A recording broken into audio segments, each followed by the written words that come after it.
Hello everybody, and welcome to another Fundamental Games game preview. Today we're going to talk to you about Dig.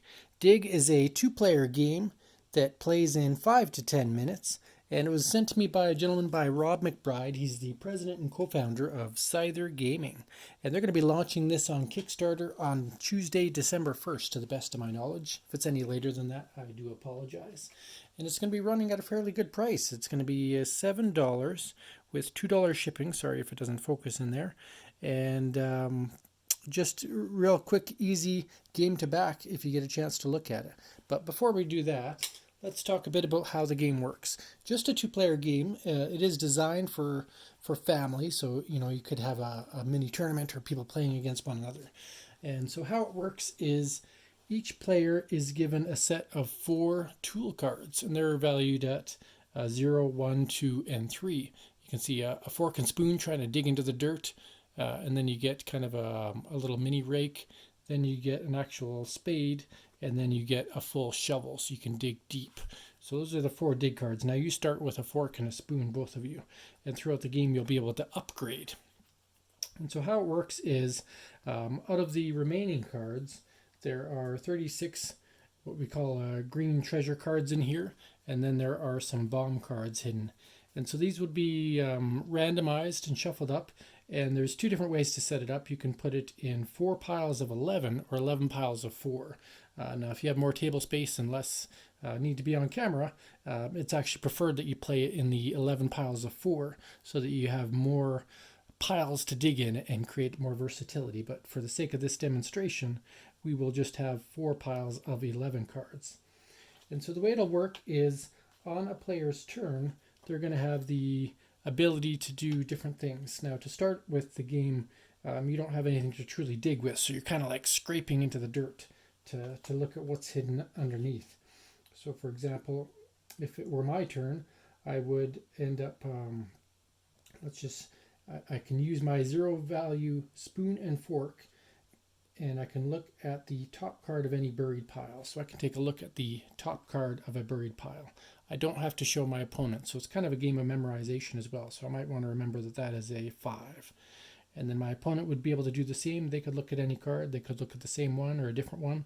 So this player on the left, maybe they're going to look there and they're going to know there's a bomb there. So they're probably not going to want to look there again.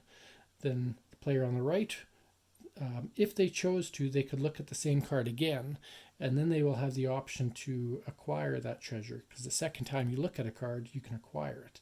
Or they could look at a different pile. So let's say for the sake of this demonstration, we're going to have them peek at the top pile. So as long as they return again to a card they previously viewed, they can now reveal it as a discovered treasure. So they reveal this, and this becomes a discovered treasure of theirs. As the player uncovers buried cards, they place those cards face up in a discovered pile below their tool stack. Or in this case, I'll put it to the right of my tool stack. And so they have a treasure card worth a value of 5.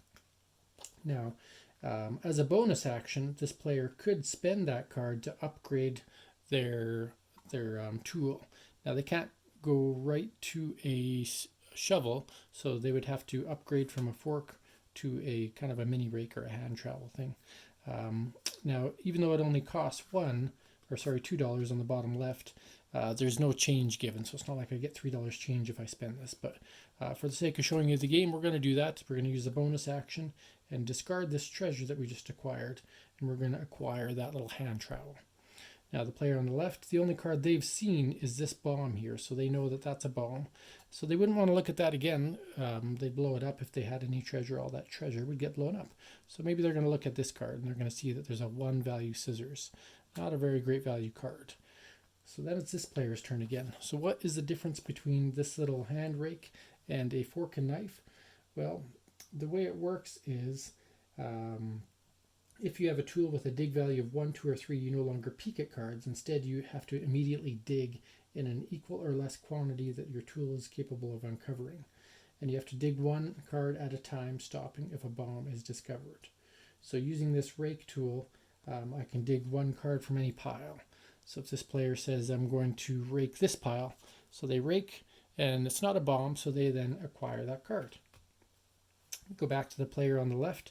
Now they know there's a pair of scissors here. They know there's a bomb here. neither of those is going to do them much good, so they're going to take a peek at this card. Now they know that there's a hiking boot. We go back to the player with the rake, and again, they haven't had a chance to peek at any of these cards, so they're just going to rake over here, and they discover some scissors, and they're going to add that to their pile. So now they have 2 value worth. It's not quite enough to upgrade because they need $4 to get to that spade. So their turn is over. We go back to the fork and knife player. Now they already saw the hiking boot, so they're going to say they're going to acquire that hiking boot. Now that is not enough for them to upgrade, so they pass the turn. And then we keep going back and forth this way. So this player is going to rake. They rake and discover the scissors. Scissors is not a bomb, so they can acquire that. And if they still don't have $4 to upgrade, so we go back to this player. This player is going to peek. They're going to peek over here again. They see a bomb. Now they know there's a bomb there and there. We go back to this player. This player, they have to decide where to rake. So they might decide to rake here. They don't know what's there. If they discover a bomb, they immediately lose all treasure that they have on the right hand or have acquired so far. So it blows it up. So knowing that there's a bomb there was really important for that player. They kind of left that bomb. So those go away. We go back to the player on the left, and they're going to keep peeking. Now they know there's a bomb here. They don't know what's under here, so they could take a look there. That's going to be a nice card if they can get it the next time around. We go back to player on the right. They get to rake, and maybe they're going to rake over here. They don't know where to go. Oh, that was a nice rake. They got a value of 5. Now they could immediately spend that 5 again, worried about blowing it up with a bomb, and just upgrade to a spade instead, 1 step higher. Back to the player on the left. They had seen a 3, so they may go, where was that 3? I don't think that was it. So say they go back to that 3, and they acquire that. So now they could upgrade as well because they're falling behind. They'll spend that 4 right away as a bonus action to upgrade. Set those aside. Player on the right. Now that they have a spade, they have to dig 2 cards. Now, if any of those cards is a bomb, their turn's going to end and they're going to blow up any treasure they have. So let's say they want to dig here. They have a bomb, so they don't reveal any more cards. As far as I know, let's just double check. Dig 1 card at a time, stopping if a bomb is discovered. Yep. So the bomb pretty much ends the turn. We go back to the player on the left. Now they're in dig mode. They're no longer in peeking mode. So they dig. They got a bomb. And this player is going to dig 2. So they're going to dig once. They get that. Dig twice. That's a nice acquire for them. And they could spend 6. Just spend it all and upgrade to the shovel. They just really want to dig fast. We go to the player on the left. They only get to dig for 1. So they dig for 1. They acquire that. And they could upgrade. Nope, they need 4 to upgrade, so they can't. Player on the right can dig 3 times. 1, there's a bomb, their turn's over. Player on the left can dig for 1. They got a bomb and blows up their treasure. Player on the right wants to find what they can. Now that all the bombs are oh, there's another bomb. Player on the left digs up a 3. Player on the right gonna dig 1, 2. Uh-oh, we got a bomb. Acquired treasure is destroyed. The player on the left, piles are running thin. So we'll dig here. We've got a nice 5 treasure. Now, how does the game end, you might wonder? Well, let's just read the end condition here.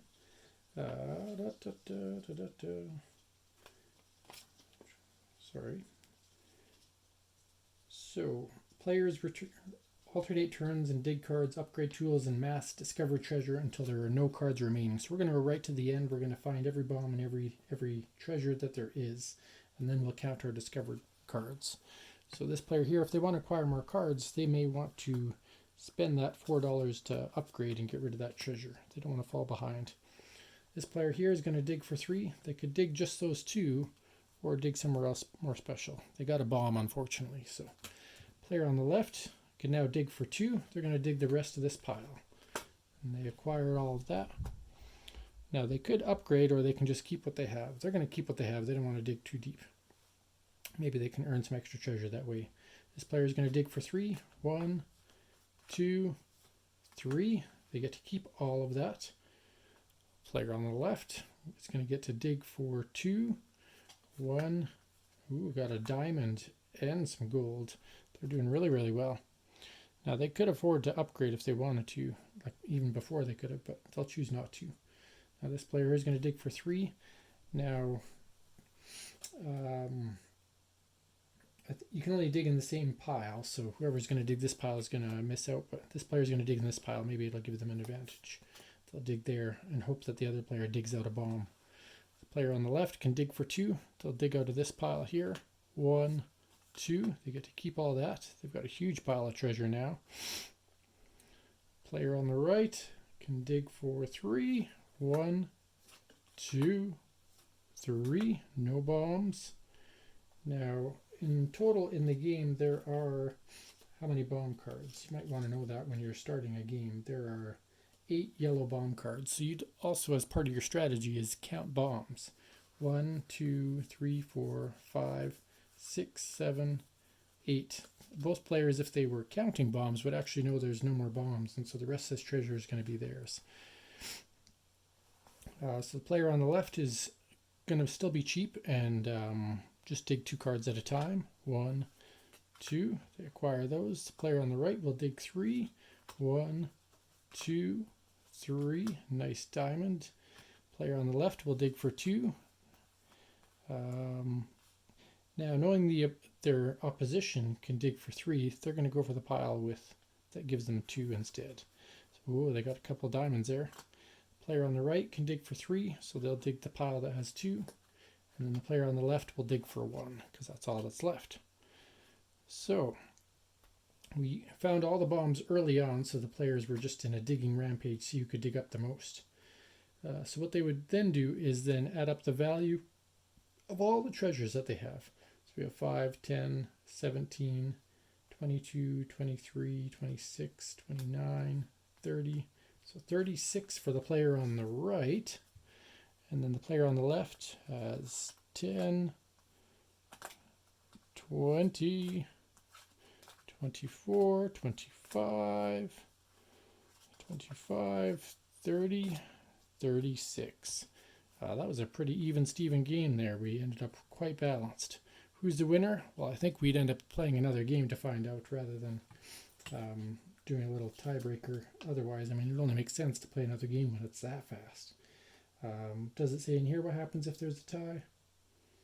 The player with the greatest overall value in the discovered pile wins. So if there's a tie, just play again. So that's a really quick example of how to play dig. Now, if you're playing with 11 piles, it'd be a bit more dynamic. You'd be digging more carefully, and when you did get to dig for, you could choose your upgrade a little bit more carefully. You might not upgrade till halfway through the game, and you really want to be careful where those bombs are hidden. So there could be a bit more strategy when you've got 11 covered instead of just the 4 piles. And it does explain in the rules that just having the 4 piles makes for a much simpler game, but it's an easy way to learn the game and discover how devastating bombs can be, and kind of learn about how the different tools can affect you. So, what can I tell you about Dig? Well, I can tell you it is, again, live on Kickstarter very, very soon on December 1st.